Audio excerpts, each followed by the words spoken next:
러시아의 대문호이자 사상가인 톨스토이의 유명한 단편 중에 인간은 무엇으로 사는가라는 글이 있습니다. 소설이 있어요. 그 안에 보면 미하엘이라는 천사가 하나님의 명을 어긴 죄로 세 가지를 깨달을 때까지 지상에 이제 떨어집니다.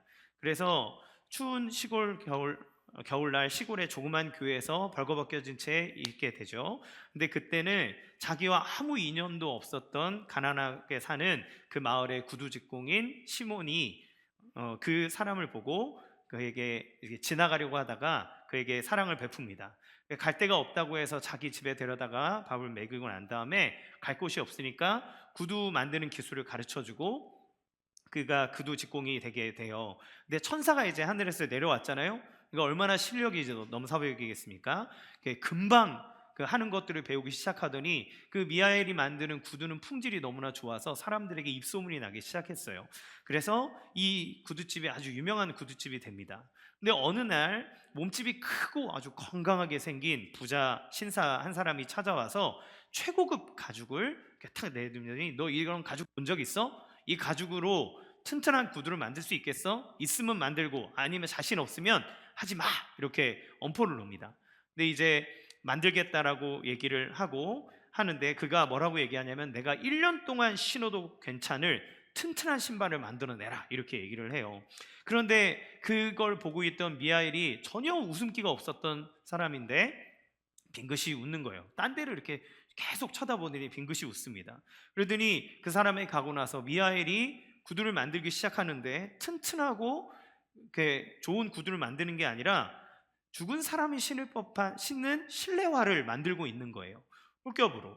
그러니까 놀래서 왜 이거를 만드느냐 이렇게 막 얘기를 하고 있을 때 나중에 그 신사의 하인이 와서 이야기합니다. 내 주인이 죽었습니다. 그래서 우리 마님이 구두는 필요가 없으니 구두 말고 죽은 사람에게 신기는 실내화를 가져오라고 하십니다.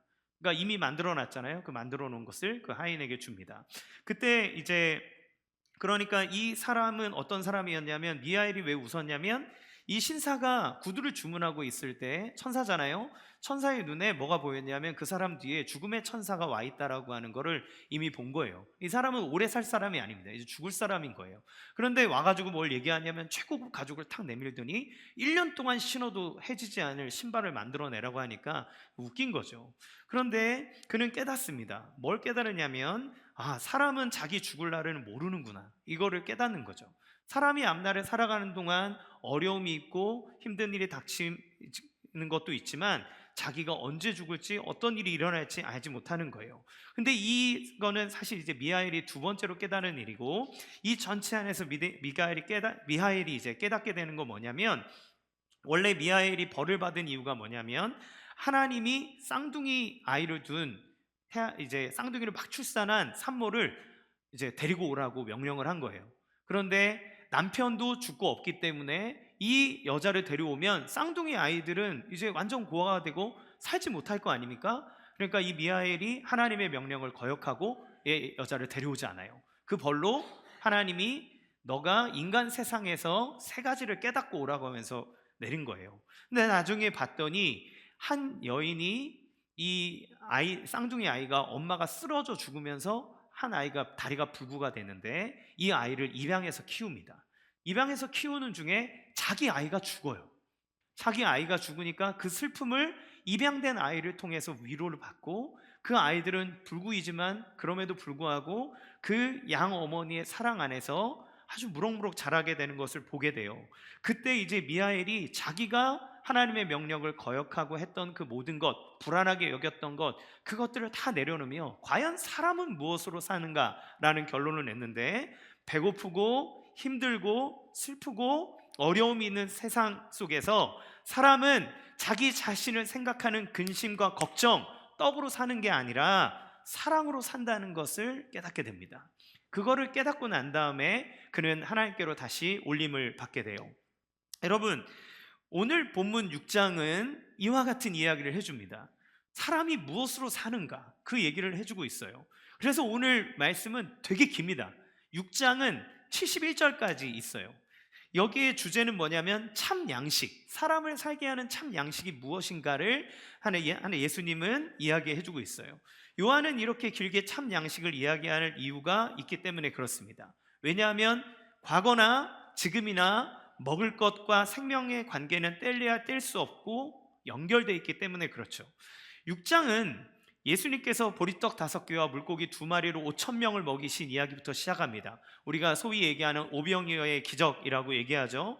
여러분, 이때 오병이어의 기적을 체험한 사람들이 받았을 충격을 한번 생각해 보십시오. 아, 배부르네, 거기 맛집이네, 뭐 이러고 끝났을까요? 예, 물고기 2마리, 보리떡 5개로 우리가 이렇게 배불리 먹고 12광줄이나 남았단 말이야? 이거는 너무너무나 충격적인 사실입니다. 이 사람들의 인생에, 아니고 이 역사 속에서 누가 이런 걸 경험해 볼 수 있었을까요? 그러니까 먹을 것 없어서 굶주린 백성들에게 식량을 조달해다 나눠줘도 감격할 판인데, 오병이어를 가지고 5,000명을 먹이고 12광주를 남겼다면 이 사람은 보통 사람이 아니다 생각을 한 거죠. 그래서 사람들은 예수님을 찾아가 왕이 되어주기를 구합니다. 그런데 예수님은 이 땅에 왕이 되러 오신 것이 아니잖아요.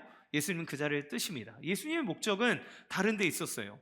이 세상의 왕으로 오셔야 했다면 그는 막국간에 나지 않으셨을 겁니다. 그가 이 세상에서 왕이 되려고 하셨다면 그는 가장 강력한 제국의 왕자로 태어나셨겠죠.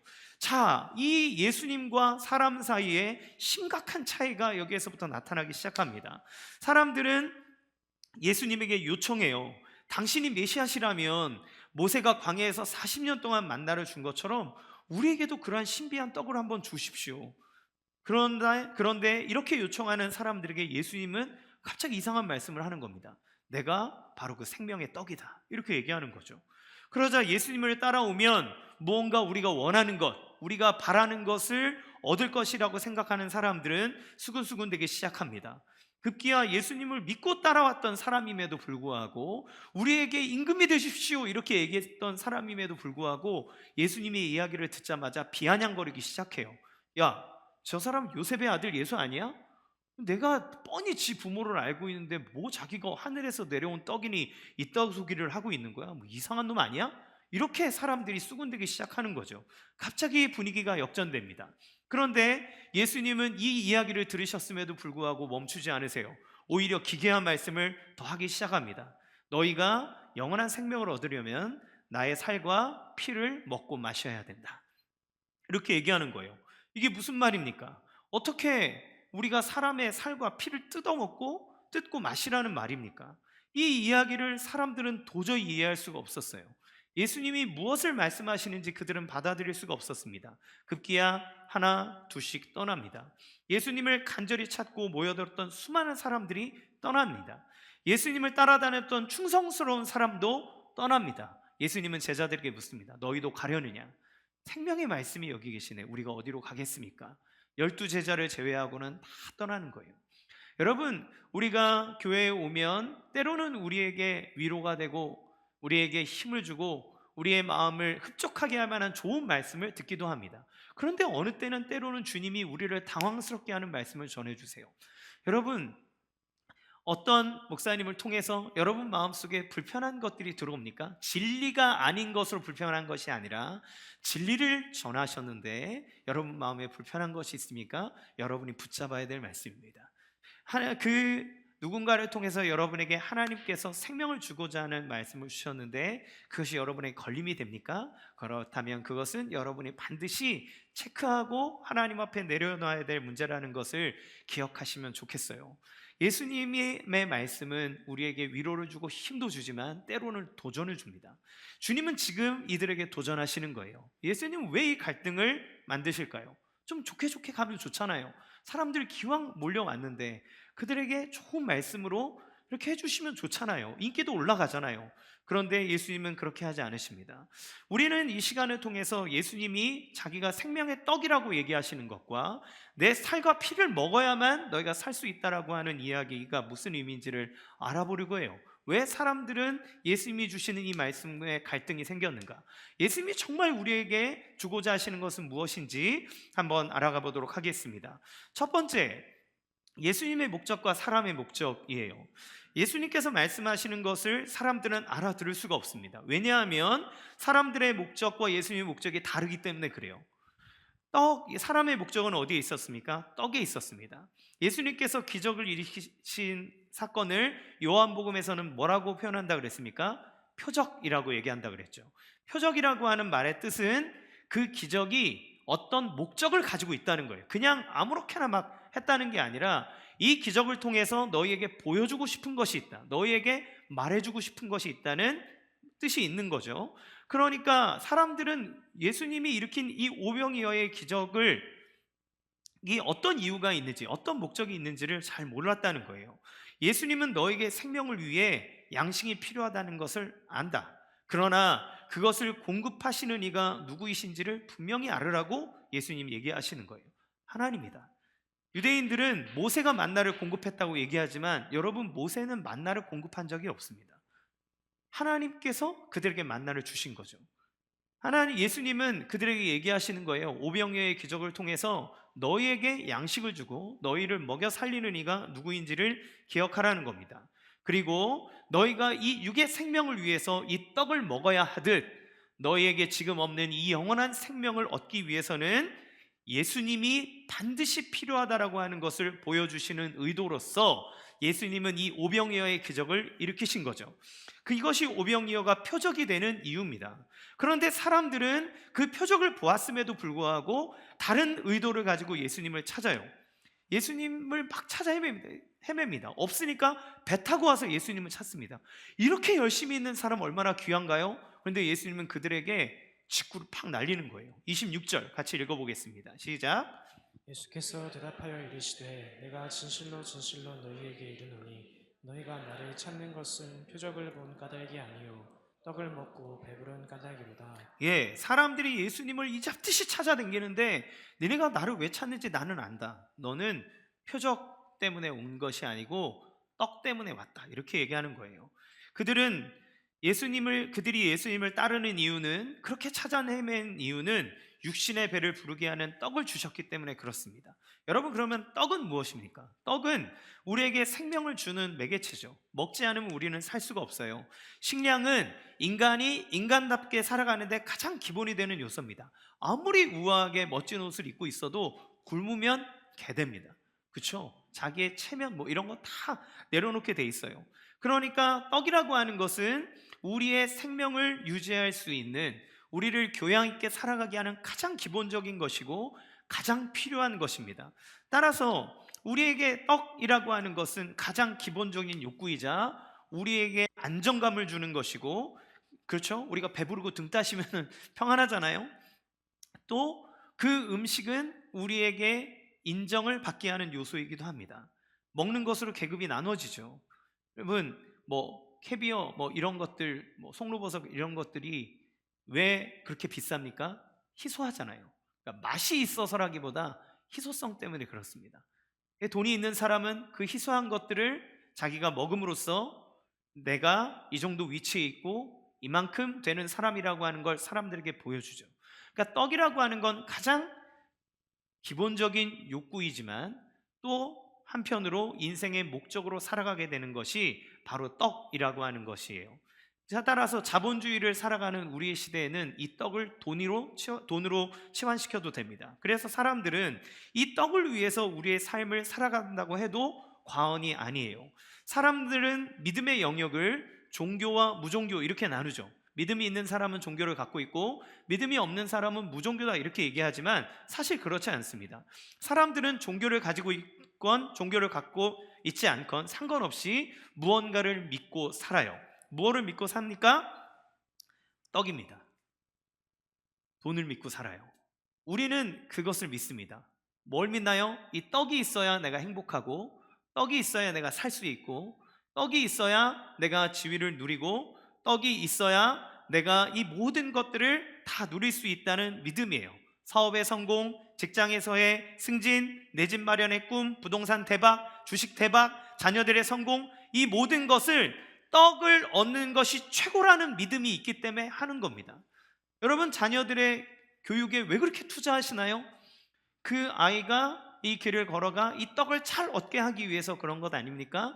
우리가 주식을 하고 부동산을 하고 떡을 얻기 위한 수단 아닙니까? 그래야 우리의 삶에 사는 것처럼 산다는 믿음, 그 믿음이 있기 때문에 우리는 거기에 시간을 들이고 우리의 재산을 투자하고 우리의 열정을 다합니다. 그러니까 모든 사람은 믿음을 갖고 사는 거예요. 그 믿음을 갖고 사는 거죠. 그러면 우리 신앙인으로서 떡을 구하는 삶, 이게 잘못된 것인가요? 생계를 위해서 열심히 일하고 우리가 투자하고 거기에 대해서 열매를 받는 것, 그게 그렇게 잘못된 겁니까? 어떤 사람은 인생이 꼬여갈 때 하나님의 도우심으로 위기를 극복합니다. 위기였던 사업이 막 기도할 때 하나님이 사람을 만나게 해주시고 막혔던 자금이 막 풀려지면서 살아나고 그랬던 경험을 해요. 질병으로 고통받을 때 가정의 문제로 복잡하게 막 얽혀 있는데 하나님을 찾아갔더니 기도했더니 하나님께서 정말 기적 같은 일들로 낫게 해주시고 뭐 얽혀 있었던 오해가 풀어지고 이런 일들로 회복을 맛보기도 합니다. 그래서 주님 믿고 신앙하게 되었다는 간증들을 우리는 정말 많이 듣지 않습니까? 여러분, 그러면 이게 잘못된 건가요? 나쁜 건가요? 이거 죄인가요? 여러분, 그렇지 않습니다. 하나님은 우리가 이런 것들이 필요하도록 창조하셨어요. 우리는 먹어야 하고 먹기 위해서는 일해야 합니다. 그리스도인이라고 하나님을 믿는다고 일 안 하고 살 수 없습니다. 돈 열심히 버셔야 됩니다. 여러분, 우리는 농사도 지어야 하고 내가 맡겨진 일들을 함으로써 무언가 창출해내는 것들이 있어야 우리는 이 땅을 살아가요. 여러분, 이거는 너무나 고귀하고 신성한 겁니다. 여러분이 믿음으로 살아간다면 여러분의 인생에, 여러분의 삶에 주어진 일들에 대해 최선을 다하고 그것 안에서 하나님의 뜻을 발견하는 것 중요하죠. 여러분이 기도할 때 하나님은 우리의 삶의 문제를 깊이 하시고 길을 열어주시는 우리의 아버지이심을 믿습니다. 아멘이죠. 예. 근데 문제는 무엇입니까? 이게 죄가 아니고 잘못된 것이 아니라면 무엇이 문제인가요? 이것이 인생의 목적이 되고 비전이 되면 그게 문제가 됩니다. 수단으로 하나님께서 주셨어요. 그것이 목적이 아닙니다. 그런데 수단을 목적으로 삼는 순간 우리는 길을 잃어버려요. 하나님의 뜻을 알지 못하게 됩니다. 예수님을 찾아온 사람들은 그 떡에 대한 비전을 봤기 때문에 예수님을 앞에 두고도 보지 못하는 거예요. 오병이어로 5,000명을 먹이는 사람, 이들은 예수님을 보면서 누구를 생각합니까? 구약시대의 모세를 떠올리는 거예요. 31절 시작. 그들에게 떡을 주어 먹게 하였다 함과 같이 우리 조상들은 광야에서 만나를 먹었나이다. 예, 왜 이야기를 할까요? 우리가 당신을 믿고 싶은데 표적을 좀 보여주시면 안 되겠습니까? 우리 조상 모세는 하늘로부터 신비한 떡인 만나를 내려서 광야에서 40년 동안을 먹을 수 있도록 했는데 당신도 우리의 메시아가 지도자가 되기를 원하신다면 그런 신비한 것을 우리에게 주어 먹게 해주십시오. 그러면 우리는 당신이 우리의 지도자요 메시아요 하나님의 아들이신 것을 믿겠습니다. 이렇게 얘기하는 거예요. 근데 여러분, 이 사람들이 오해하고 있는 게 있습니다. 모세는 이렇게 얘기했어요. 신명기 8장 3절 같이 읽어보겠습니다. 시작. 너를 낮추시며 너를 줄이게 하시며 또 너도 알지 못하며 내 조상들도 알지 못하던 만나를 내게 먹이신 것은 사람이 떡으로만 사는 것이 아니요 여호와의 입에서 나오는 모든 말씀으로 사는 줄을 내가 알게 하려 하심이니라. 예, 하나님께서 모세를 통해서 만나를 내려주신 이유는 너희가 살아가는데 입으로 들어가는 양식이 다가 아니다. 사람이 떡으로 사는 게 아니라 그 떡은 하나님이 공급하시니 너희는 하나님의 말씀으로 사는 거다. 하나님의 말씀으로 산다는 것은 그 하나님을 의지하며 하나님만을 믿으며 살아가는 것이 삶의 중요한 목적이라는 것을 알게 하기 위해서 너에게 만나를 내려주셨다라고 얘기하는 거예요. 여러분, 그 하나님은 만나를 통해 이 양식이 다가 아니다라고 하는 것을 40년 동안 훈련시켜줬습니다. 그럼에도 불구하고 사람들은 그 양식을 위해서 사는 거죠.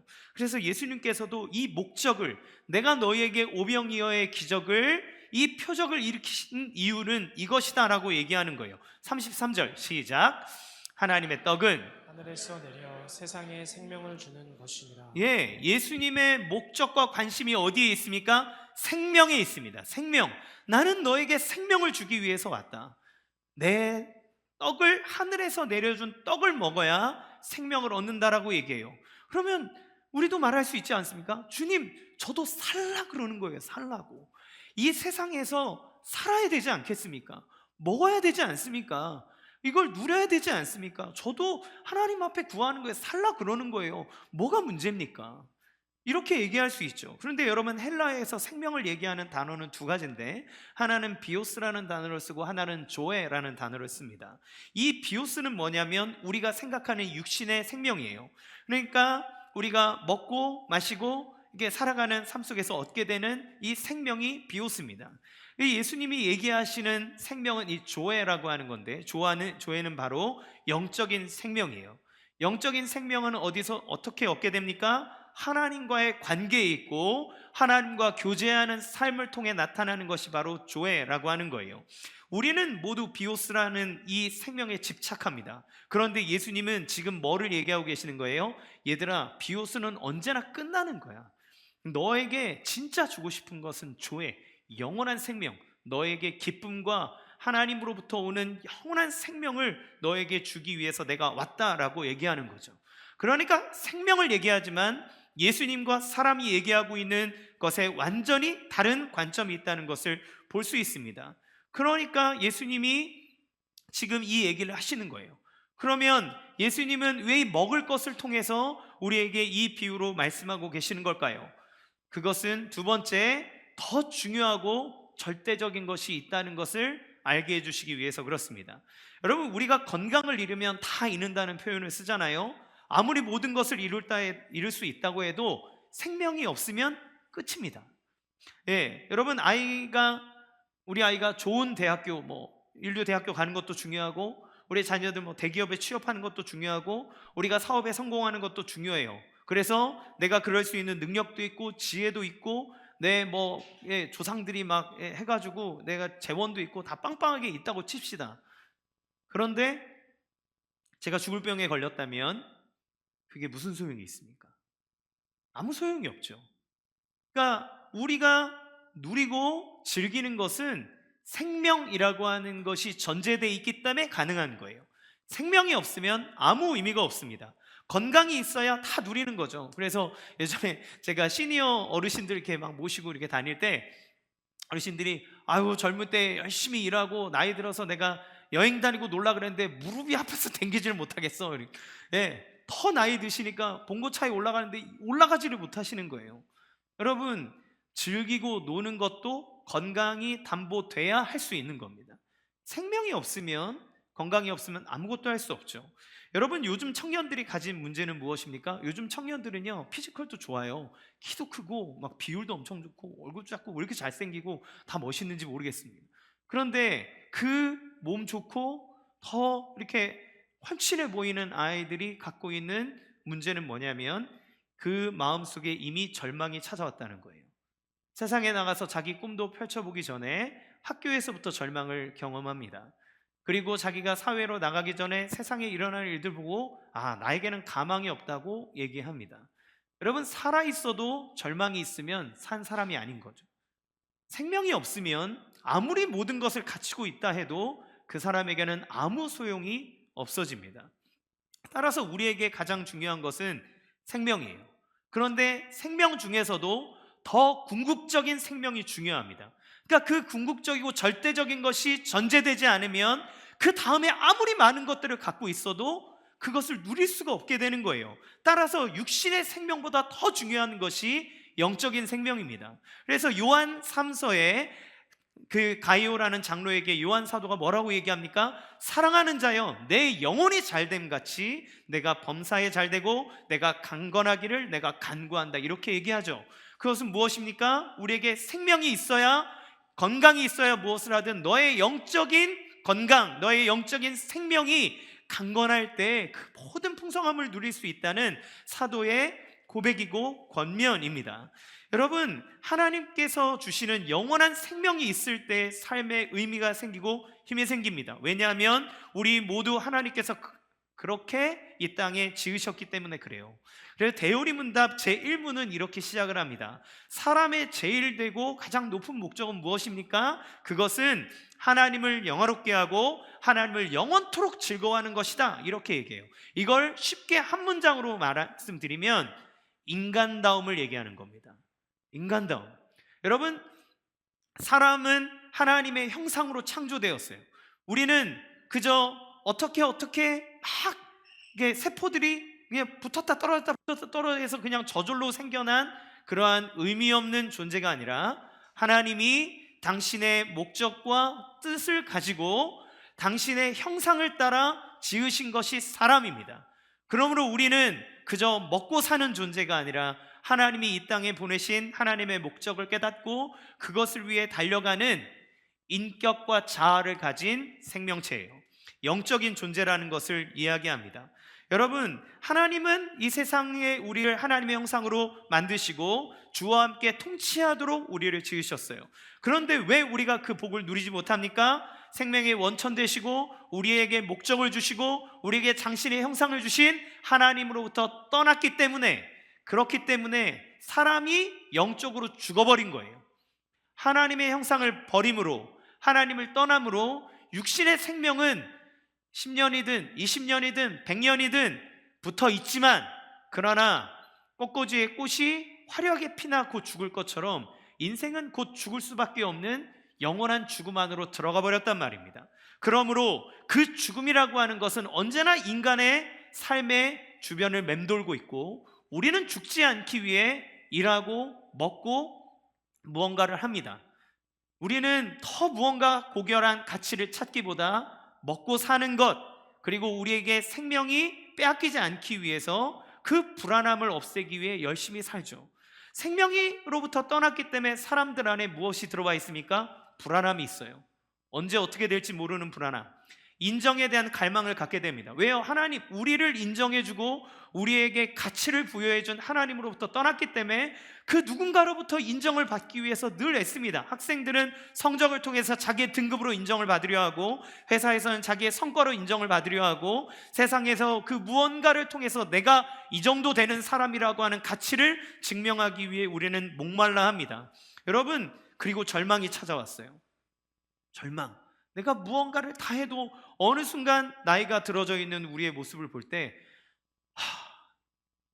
사람들의 마음속에 죽음이라고 하는 것을 눈앞에 두면 그 앞에는 절망을 맛보게 됩니다. 이 모든 것은 죽음이라고 하는 것의 그림자들이에요. 그 죽음은 무엇입니까? 하나님으로부터 떠난 영적인 죽음에서부터 오는 겁니다. 우리가 삶에 집착하는 이유는 무엇인가요? 바로 조회, 하나님과의 교제 가운데 느끼고 누리는 생명의 축복을 잃어버렸기 때문에, 그러므로 우리는 늘 불안합니다. 없어도 불안하고 가지고 있어도 불안하고, 그것을 성취해도 불안하고 성취하지 못해도 불안한 것이 우리의 삶이에요. 그러나 예수님을 만난 사람들에게는 소망이 있습니다. 왜요? 삶의 절망과 실망이 찾아와도 그 모든 것을 이기는 힘이 있어요. 왜 그렇습니까? 그 안에 영적인 생명이 있기 때문에 그렇습니다. 몸이 건강해도 마음이 무너지면 안 됩니다. 그런데 그 마음에 생명이 있는 사람은 무너지지 않아요. 우리가 떡, 양식, 삶의 수단을 목적으로 두면 어떤 문제가 생기게 됩니까? 36절 같이 읽어보겠습니다. 시작. 그러나 내가 너희에게 이르기를 너희는 나를 보고도 믿지 아니하는도다 하였느니라. 우리가 떡, 양식, 삶의 수단, 돈, 이런 것들을 우리의 목적으로 두면 하나님을 앞에 두고도 하나님을 보지 못합니다. 예수님 앞에 오병이어의 기적을 맛보고 그 모든 것들로 인해 놀라움을 가졌던 사람이 예수님을 앞에 두고도, 예수님의 이적을 보고도 그를 알아보지 못하는 거예요. 생명의 떡이 있는데 그것을 보지 못하고 잘못된 음식만 찾고 있는 겁니다. 이게 우리의 상태예요. 여러분, 부모님들이 아이들한테 속 터지는 게 뭡니까? 아이를 위해서 막 좋은 건강한 재료를 가지고 요리를 막 해가지고 아이들한테 먹으라고, 이거 먹으면 키 커, 이거 먹으면 튼튼해져, 뼈가 단단해져, 머리가 좋아진대, 이러면서 막 이렇게 만들잖아요. 만들어서 아이에게 딱 갖다 주잖아요. 근데 애들이 이렇게 한 숟가락 먹더니 과자, 초콜릿, 젤리 이러고 있으면 미쳐버릴 것 같아요. 그렇죠? 그거 먹으려고 깨작깨작거리고 있는 모습 보면 막 화가 납니다. 왜냐하면 걔들이 찾고 있는 건 걔들의 건강에 아무 도움이 안 돼요. 걔들을 병들게 합니다. 걔들을 적나라한 표현으로 하면 죽음의 사지로 몰고 가는 거죠. 엄마가 준 건강한 음식, 너희가 크고 건강하게 되고 지혜롭게 되는 건강한 음식을 먹으라고 그 앞에 놔주는데, 우리가 다른 것에 목적을 두면 그러면 그 좋은 것, 그것을 준 부모님을 보지 못하고 원망하게 됩니다. 엄마는 나한테 이것도 못 먹게 하고 막, 예! 우리 아들은 아빠 저리 가 그러더라. 예, 아빠 가. 계속 4살 배기 아들은 계속 그 얘기를 해요. 예배를 드리면서도 하나님의 말씀을 보면서도 내 앞에 있는 삶의 문제 때문에 그거에 갇혀 있느라 우리를 위해서 자기의 모든 것을 내어주신 예수님을 보지 못합니다. 내가 너와 함께하고 너를 사랑하고 너를 삶에 난 지대한 관심을 갖고 있고 너에게 가장 좋은 것 주기 원한다는 주의 음성을 들을 수가 없는 거예요. 말씀을 안 하셨습니까? 안 계셔서입니까? 그분이 우리의 삶에 관심이 없어서입니까? 아니요, 그분이 우리 앞에 계시지만 그분이 말씀하시는 것을 우리는 듣지 않습니다. 우리는 그분을 보지 않으려고 합니다. 왜요? 우리의 목적은 다른 데 있기 때문에 그래요. 여러분, 예수님을 보여주면 믿겠습니다. 정말 그럴 것 같습니까? 예수님을 본 수많은 사람들은 예수님을 떠났습니다. 그들의 생각과 달랐거든요. 그들의 목적과 달랐기 때문에 그래요. 여러분, 이것이 우리의 모습입니다.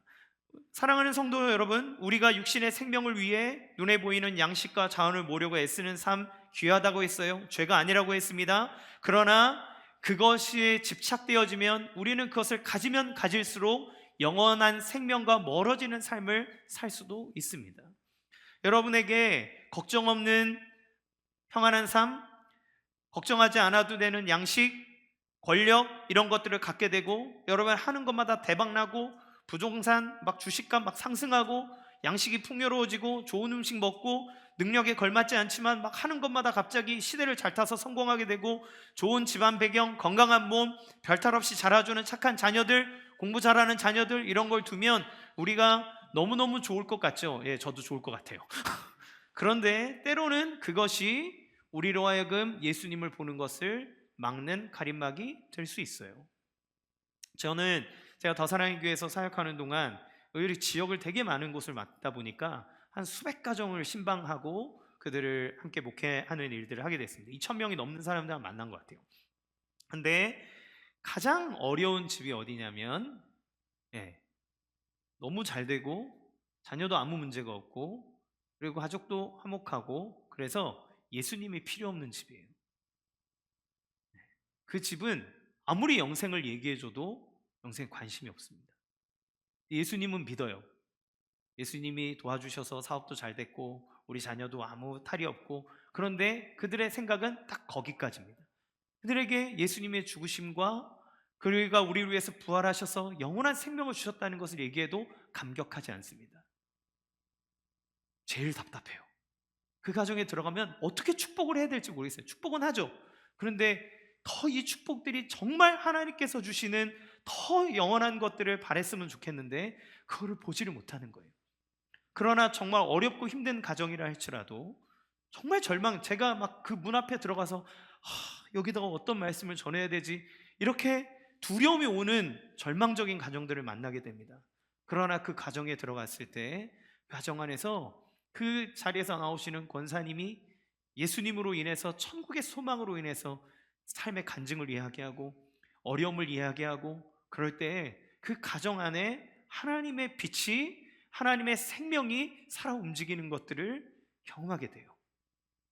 여러분, 우리는 눈에 보이는 것에 집착합니다. 그래서 눈에 보이는 통장 잔고, 부동산 부유해지고 풍성해지면 하나님을 보지 못하고, 때로는 그게 없어도 하나님을 보지 못하는 것, 그것이 우리가 갖고 있는 문제이기에 주님은 이 떡이라고 하는 우리에게 가장 궁극적인 것으로 우리에게 말씀해 주시는 거죠.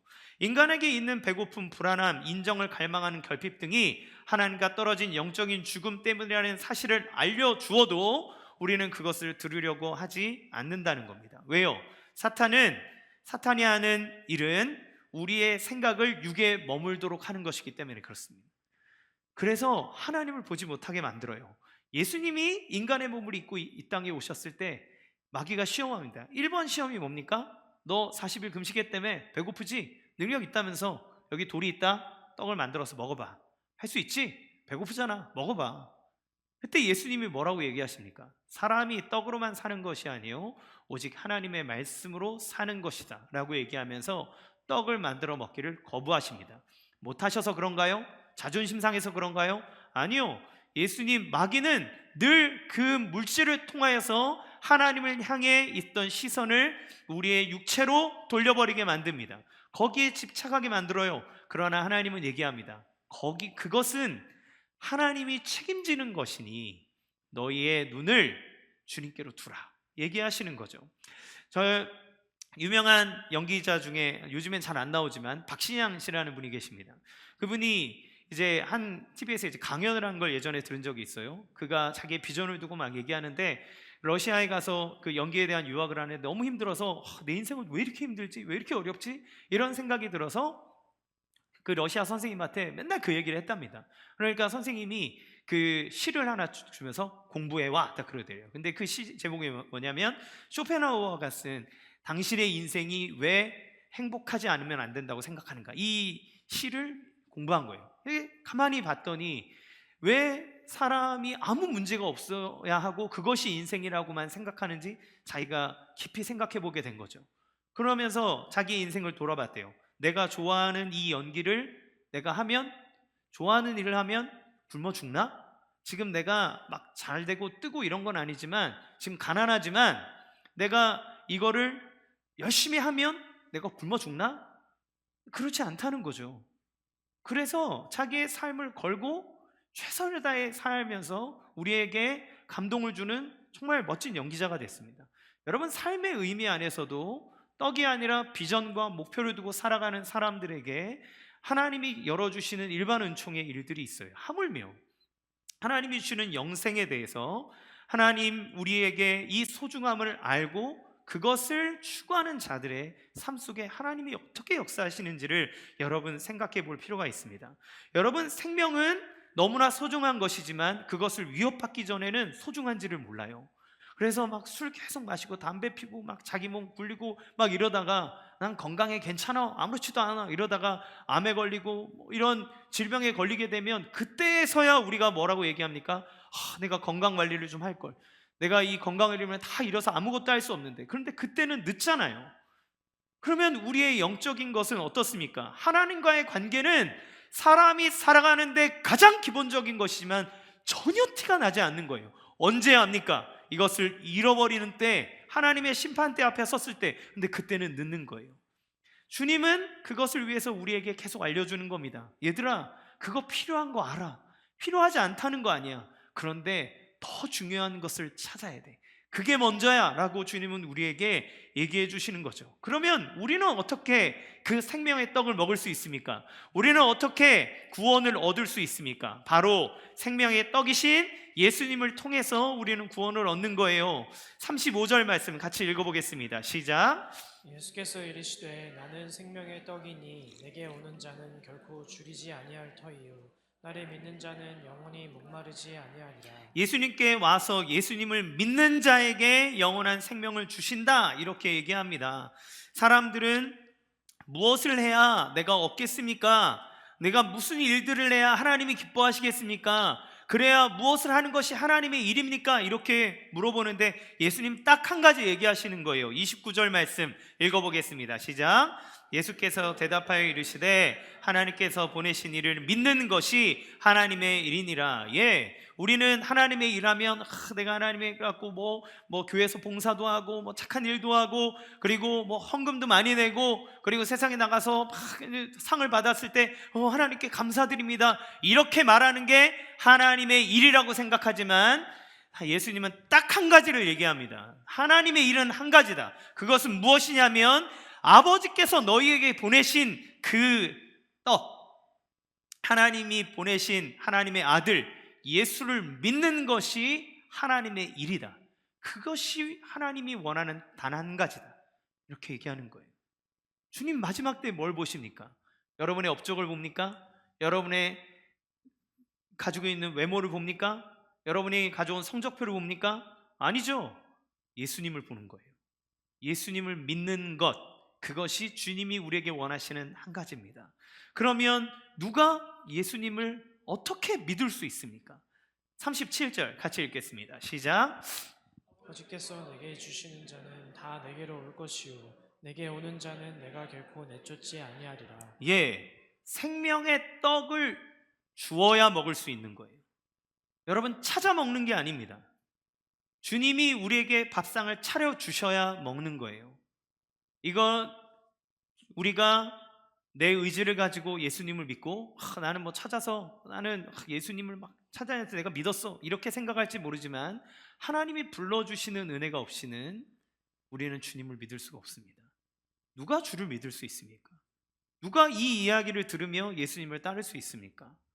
여러분, 누가 이 밖에 있다가 교회를 찾아와서 내가 하나님을 믿겠노라고 얘기할 수 있습니까?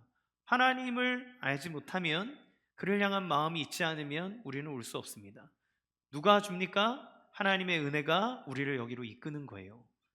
어머니가 밥상을 차려주는 것을 먹는 것처럼 주님이 생명의 떡 대신 예수님을 우리에게 차려주시기에 우리는 그를 받아들일 수 있고 그를 믿을 수 있는 겁니다. 여러분, 이 자리에 왜 오셨는 줄 아십니까? 주님의 인도하심인 줄을 믿으시기 바랍니다.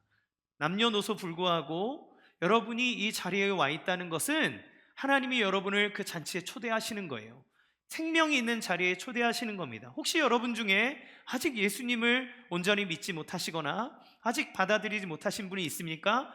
하나님께서 여러분에게 은혜로 은혜의 밥상을 차려주셨습니다. 여러분, 이제 우리가 해야 되는 것은 무엇인가요? 그 차려주신 은혜의 밥상을 내가 먹어야 하는 겁니다. 그분이 우리를 부르시고 우리를 초청하시고 우리에게 펼쳐 보여주셔서 얘야, 너에게 건강을 주고 너에게 영원한 생명을 주는 이 아름답고 맛있는 음식을 내가 너에게 차려놓았다. 너 이것을 먹지 않겠니? 나는 너가 이것을 먹었으면 좋겠구나.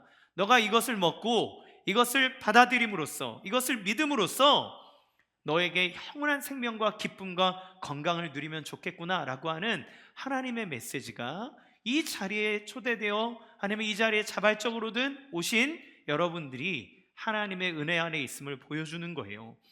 여러분, 하나님의 은혜와 우리의 반응은 이 믿음의 아름다운 조화를 이룹니다. 주님이 우리를 그렇게 불러주시는 거예요. 여러분, 예수님 앞에 우리의 가능성과 우리의 모든 연약한 것들을 내려놓고 주님 앞에 나오는 자를 예수님 뭐라 하시는 거예요? 나는 그 사람을 절대 포기하지 않는다. 아버지가 나에게 허락하신 자를 나는 하나도 놓치지 않는다. 주님은 그렇게 약속해 주는 것입니다.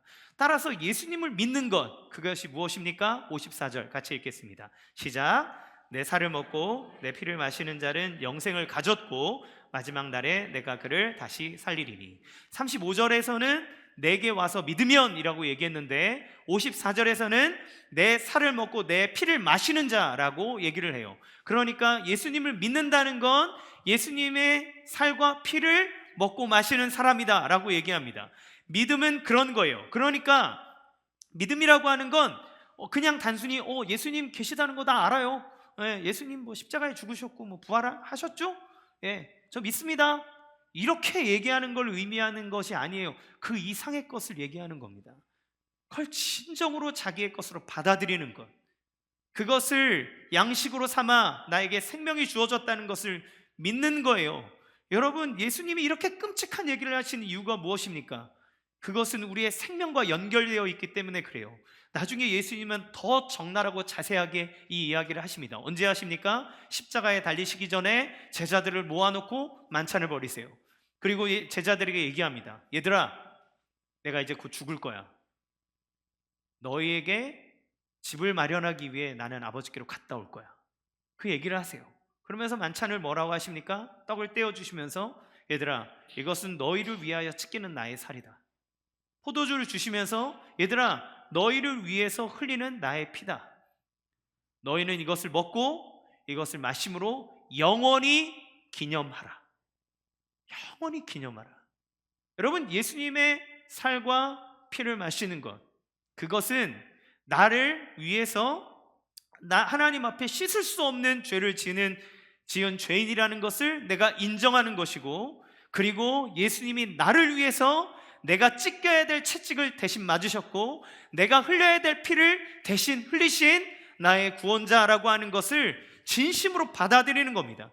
그것을 믿고 그것을 받아들이고 그 예수님 앞에 엎드리는 것이 예수님의 살을 먹고 예수님의 피를 마시는 거예요. 그것을 예수님은 기념하라고 하셨습니다. 그렇기 때문에 예수님의 피와 살을 먹는다고 하는 것은 우리가 날마다 양식을 먹어야 하는 것처럼 한 번 먹고 끝나는 것이 아니라 날마다 우리를 위해 찢기시고 피 흘리신 예수님을 생각하고 그를 받아들이는 계속된 믿음이에요. 한 번 믿었으면 끝이 아니라 한 번 믿은 믿음이 지속되는 믿음입니다. 끝까지 믿도록 주님이 도우시는 거예요. 주님이 우리에게 주시는 믿음은 그런 겁니다. 그러면 여러분, 우리가 날마다 예수님이 나를 위해서 죽으셨다는 것, 나를 위해서 모든 것을 아끼지 아니하시고 버리신 것, 그만큼 나를 사랑하신 것, 모든 것들을 위해서 나를 위해 다 희생하신 그 사랑을 받았다는 것을 내가 안다면, 그 사랑의 양식을 날마다 먹고 있는 사람이라면 그 사람 마음속에 어떤 마음이 일어나겠습니까? 여러분, 나는 이미 하나님에게 인정받은 사람이라는 걸 알아요. 여러분, 우리는 더 이상 인정을 향해 갈구하지 않아도 됩니다. 왜요? 주님이 우리를 하나님의 자녀로 삼으셨고 인정하셨기 때문에 그래요. 주님의 보혈로 말미암아 나는 하나님의 보호를 받는 하나님의 자녀라는 사실을 우리는 알 수 있습니다. 그러므로 우리는 이 세상의 삶에 집착하는 삶이 아니라 하나님이 주시는 비전으로 나아가는 역동적인 삶을 살 수 있어요. 시련이 올 수 있습니다. 고통이 올 수 있습니다. 넘어질 수 있습니다. 그러나 그 고통이, 그 시련이 우리를 무너뜨리지 못하는 것은 우리를 위하여 죽으셨으나 부활하신 그리스도가 우리와 함께 계심으로 그 사랑을 날마다 묵상하고 그 부활의 능력을 묵상하는 자에게는 그 말씀과 그 은혜가 나에게 생명이 되어서 에너지를 주고 힘을 줘 다시 일어나게 하는 거예요. 주님 안에서 다시 나가게 하는 겁니다. 여러분 안에 고통과 절망 가운데 계시는 분이 있으십니까? 어떻게 이길 수 있습니까? 예수 그리스도, 그 이름 안에 답이 있는 줄 믿으시기 바랍니다. 여러분, 예수님을 하면 우리의 삶의 목적을 헷갈리지 않을 수 있습니다. 내가 어디를 향해 달려가야 하는지, 썩어질 것에 투자해야 하는지 아니면 영원한 것에 투자해야 되는지 압니다. 여러분, 똥손과 금손의 차이는 뭔지 아십니까? 똥손은 썩어질 것에 투자하는 사람이고요, 금손은 잘 될 것, 성장할 것, 앞으로 더 무한한 가능성이 있는 것에 또 투자하는 사람입니다. 주님은 우리에게 요청하시는 거예요. 내가 너에게 이것을 보여준다. 썩어질 것 양식을 위해서 살지 말고 영원할 양식을 위해서 살아라. 그래서 주님은 우리에게 내가 생명의 떡이라고 얘기하며 우리의 인생을 예수님에게 걸고 예수님에게 투자하고 예수님과 동행하며 살아가도록 우리를 초청하고 계시는 거예요. 그 사람이 하나님의 권능과 능력을 그리고 생명을 누릴 수 있습니다. 여러분, 이런 은혜와 감격이 여러분 가운데 있습니까? 여러분, 예수님을 여러분의 마음에 주님으로 생명의 떡으로 날마다 그 십자가에 찢기신 살과 피를 묵상하며 내가 어떤 존재인지를 깨닫지 못한다면 여러분의 신앙을 점검해 보셔야 합니다. 우리는 무엇을 믿습니까? 십자가에 달리신 주님을 믿습니다. 우리를 위해서 모든 것 내어주신 그 주님을 믿는 거예요. 그러면 그 사람에게는 비전이 생겨요. 하나님 나라의 영원함을 향해 달려갈 우리의 삶의 목적이 생깁니다. 그 목적은 우리의 삶을 이끌어갑니다. 그 길에서 멀어지지 않게 합니다. 넘어져도 일어나게 합니다. 왜요? 해야 될 것들이 있기 때문에, 주님이 우리에게 공급해 주시는 은혜와 능력이 있기 때문에, 그것을 알기 때문에 우리는 그렇게 갈 수 있는 거예요. 여러분, 제가 제 선교단체에 있을 때 만났던 사람들, 이런 분들 통해서 또 후원하는 간사님들이 있고 후원하는 선교사님들이 있습니다. 그분들의 기도 편지를 받고 할 때마다 예수님의 생명과 예수님의 삶으로 살아가는 그 사람들의 삶이 얼마나 역동적으로 돌아가는지를 보게 돼요. 제가 신대원에서 함께 공부했던 누님이 계세요. 근데 누님이 이제 결혼을 하셨는데 아주 그냥 잘 잡아가지고 치과 의사랑 결혼을 하셨습니다. 이분은 지금 어디 계시냐면 아프리카에 있는 말라위라는 곳에서 선교를 하고 계세요. 치과로서 의료 봉사를 하고 복음을 전하고 교회와 학교를 짓고 아이들을 가르칩니다. 그 선교사님의 자녀들 아이들이 몸이 안 좋기 때문에 간혹 계속 한국에 나와서 치료를 받고 돌아가고, 그 누님도 몸이 그렇게 건강한 편이 아니기 때문에 몸 아픈 부분도 있지만 그럼에도 불구하고 거기에 가서 그 고난의 자리에 들어갑니다. 자기 전공을 살리면 큰 돈을 벌 수 있는 직업을 갖고 있지만 지금 그 자기의 전공으로 돈을 버는데 쓰지 않고 기도 편지를 돌리면서 후원을 받고 그것으로 하나님의 사역을 합니다. 여러분, 날마다 나를 위해 나의 걱정과 고민에 매여 사는 것이 아니라 나를 위해 피 흘리시고 생명 주신 예수님의 떡을 먹으며 그 피를 마시며 사는 사람은 여러분, 주님과 함께 가장 행복한 삶을 살아요. 그에게 없고 부족한 것이 결핍이 아닙니다. 그들에게는 이미 하나님께서 주시는 부유함이 차고 넘치기에 그 차고 넘치는 것을 나누고자 그 삶을 사는 거예요. 제가 여러분에게 이 이야기를 드리는 것은 그러면 우리가 주의 일을 위해서 선교해야 된다라, 선교사로 나가야 된다라고 얘기하는 게 아닙니다. 여러분, 예수님을 믿는 게 하나님의 일이라 그랬어요. 예수님을 믿는 게 하나님의 일입니다. 그러면 여러분의 삶 속에서 어떻게 살아야 합니까? 날마다 생명의 떡 대신 예수님을 먹으십시오. 그의 말씀을 먹으십시오. 그의 은혜를 묵상하십시오. 그 예수님을 바라보십시오. 그 예수님 안에서 여러분의 정체성을 찾으십시오. 예수님 안에서 여러분의 목적을 찾고 그 길을 걸어가십시오. 그 안에 생명이 있습니다. 그걸 먹는 자가 사는 겁니다. 그걸 먹고 나가는 자가 힘이 있는 거예요. 좌절하지 않는 거예요. 넘어지지 않는 거예요. 주님 주신 능력이 있습니다. 마지막으로 아까 말씀드렸던 톨스토이의 소설의 끝부분을 읽어드리며 마무리하겠습니다. 미하엘이 사람이 사는 것은 자기의 걱정과 자기에 대한 집착으로 사는 게 아니라 사랑으로 사는 것이라는 걸 알았잖아요. 결론을 이렇게 얘기합니다. 결국 사람은 자기 자신에 대한 걱정으로 사는 것이 아니라 사랑으로 산다는 것을 배웠습니다. 쌍둥이를 낳은 어머니에게는 아이들이 살기 위해 무엇이 필요한지 아는 힘이 주어지지 않았습니다. 부자도 자신에게 필요한 것이 무엇인지 몰랐지요. 저녁이 되어 자신에게 필요한 것이 장화인지 아니면 죽어서 신을 실내화인지 아는 사람은 아무도 없습니다. 제가 사람이 되었을 때 살 수 있었던 것은 스스로 자신을 돌보아서가 아니라 지나가던 사람에게 있던 사랑 때문에 그와 함께한 아내가 저를 가엾게 여기고 사랑한 덕분에 저는 살았습니다. 이제 저는 사람들이 자신에 대한 걱정에 차서 사는 것처럼 보이지만 사실은 오직 사랑으로 산다는 것을 알았습니다. 사랑이 있는 사람은 하나님 안에 있고 그 안에 하나님이 있습니다. 하나님은 사랑이시기 때문입니다. 그가 깨달은 것이 이거예요. 그러면 하나님께서 그리스도 예수를 통해서 우리에게 보여주신 것은 무엇입니까? 하나님이 세상을 이처럼 사랑하사 독생자를 주셨으니 하나님이 우리에게 그 사랑을 보여주시는 겁니다. 우리는 그 사랑을 사는 거예요. 그 사랑이 있어야 사람은 삽니다. 주의 오심과 십자가와 그의 부활은 우리가 그 사랑 안에 있음을 알게 하고 그것은 그 생명의 떡이요 사랑이신 예수님을 통해 우리가 살아갈 수 있음을 보여줍니다. 여러분의 삶에 어떤 일이 있든 그 주님을 바라보고 주와 동행할 때 우리를 살리시는 주님의 권능과 능력이 임할 줄로 믿습니다. 여러분의 삶에 주의 은혜가 넘치기를 주님의 이름으로 축원합니다. 이 시간 함께 찬양합시다. 제가 너무 좋아하는